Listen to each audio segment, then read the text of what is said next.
Megastar Shakib খানের সঙ্গে একটা সেলফি তুলতে চেয়েছিলেন রিপন ভিডিওর রিপন মিয়া, কিন্তু শাকিব খানের যে বডিগার্ড আছে তাদের কারণে উনি সেলফিটা তুলতে পারে নাই, যার কারণে উনার মনে অনেক কষ্ট।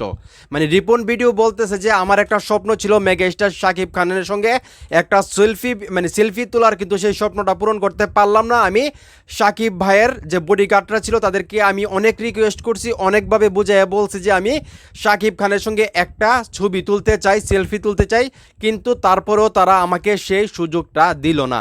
এইটা নিয়ে অনেক কষ্ট আসলে রিপন ভাইয়ের মনে, এবং অনেকেই এটা নিয়ে আলোচনা করছেন, সমালোচনা করছেন যে কেন আসলে শাকিব ভাইয়ের বডিগার্ডরা ওনাকে একটা ছবি তুলতে দিল না। তো কি বলতেছে রিপন ভাই, আসুন আপনাদেরকে আমি আগে শোনাই, তারপর আমি আপনাদের সঙ্গে কথা বলবো যে বডিগার্ডরা আসলে কাজটা ঠিক করছে কিনা, নাকি আসলে ওনাকে একটা ছবি তোলা মানে সুযোগ দেওয়া দরকার ছিল একটা ছবি তোলার জন্য। তো আগে রিপন ভাইয়ের কথাগুলো শুনেন, তারপর এটা নিয়ে কথা বলবো।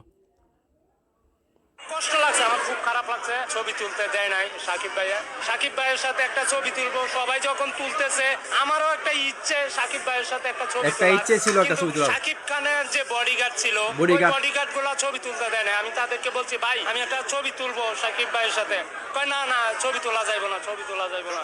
মানে বুঝতেই পারছেন, মানে সাকিব ভাইয়ের খুব কাছে ছিল আসলে রিপন ভিডিও। তো ওনার মনে একটাই কষ্ট, এত কাছে থাকার পরেও উনি শাকিব খানের সঙ্গে একটা ছবি তুলতে পারেন নাই। তো আসলে আমার খুব অবাক লাগে এই রিপন ভাইকে দেখে। কয়েক বছর আগে ওনাকে নিয়ে মানুষ হাসাহাসি করতো, ওনাকে নিয়ে ট্রোল করতো, আর আজকে চিন্তা করে দেখেন, মানে এমরাইস এত বড় একটা অনুষ্ঠান করলো, প্রোগ্রাম করলো, সেখানে রিপন ভিডিও বা রিপন ভাই জায়গা করে নিল, সেখানে উনি গেল প্রোগ্রামের মধ্যে, উনি ওনার বক্তব্য রাখলো, কত ক্যামেরাম্যান ওনার ছবি তুললো, ভিডিও করলো, উনি আবারও ভাইরাল হয়ে গেল মেগাস্টার শাকিব খানের সঙ্গে সেলফি তুলতে না পেরে। তো চিন্তা করে দেখেন, মানে রিপন ভাই কুই থেকে কুই চলে গেল।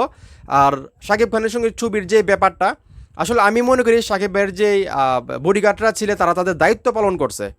মানে শাকিব খানের বডিগার্ডদেরকে রাখা হয়েছে কিসের জন্য, শাকিব ভাইয়ের যাতে কোনো ক্ষতি না হয় সেই দিকটা আসলে খেয়াল রাখার জন্য। তো সেই জায়গা থেকে আসলে ওইখানে প্রচুর মানুষ ছিল, প্রচুর ভিড় ছিল, আমরা সবাই দেখছি প্রোগ্রামে।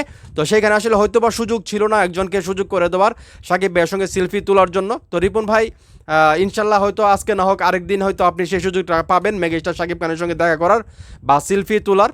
তো যাই হোক, আমি শুধু এতটুকুই বলবো যে আপনি সবার ভালোবাসা দিয়ে আপনি সেই জায়গাটায় পৌঁছে গেছেন যেখানে আসলে মানুষ স্বপ্ন দেখে। আপনি মেগাস্টার শাকিব খান যেই জায়গায় গেছে আপনি সেখানে ওনার কাছাকাছি যাইতে পারছেন, এটাই আসলে অনেক কিছু। তো আমারও খারাপ লাগতেছে যে আপনি আসলে একটা সেলফি তোলার আবদার করেছিলেন। এটা শাকিব ভাইয়ের যারা ভক্ত আছে সবারই একটা স্বপ্ন যে শাকিব ভাইয়ের সঙ্গে দাঁড়িয়ে ছবি তুলবে, কথা বলবে। আমারও স্বপ্ন যে আমি মেগাস্টার শাকিব ভাইয়ের খুবই কাছে থাকবো, সেলফি তুলবো বা ভিডিও করবো, যাই করবো, এটা তো আসলে সম্ভব না, ইচ্ছে করলে তাহলে মানে সব কিছু সম্ভব হয় না। তো আপনি খুবই কাছে ছিলেন, তারপর আসলে আপনি করতে পারেন না, এটা মানে আমারই খারাপ লাগতেছে। তো যাই হোক, আসলে কি বলবো, হয়তো ওই সিচুয়েশনটা এরকম ছিল যে শাকিব ভাইয়ের যে বডিগার্ডরা ছিল তারা হয়তো আপনাকে অনুমতি দিতে পারে নাই। যদিও আসলে যদি অনুমতি দিয়ে দিত একটা সেলফি তুললে হয়তো ভালো লাগতো। তারপরেও কিন্তু একটা জিনিস চিন্তা করে দেখেন, আপনি আজকে সেলফিটা তুললে হয়তো বা আপনি ভাইরাল হতেন না নতুন করে।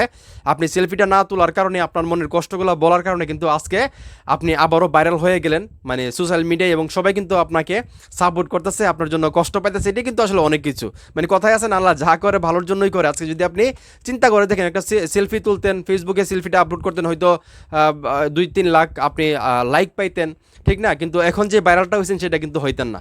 তো যাই হোক, আসলে শাকিব ভাইয়ের যারা বডিগার্ড আছেন আপনাদেরকে আসলে রিকোয়েস্ট করি, আসলে শাকিবিয়ান যারা আছে বা শাকিব ভাইকে যারা ভালোবাসে সবাই তো চাই শাকিব ভাইয়ের সঙ্গে একটা ছবি তোলার জন্য।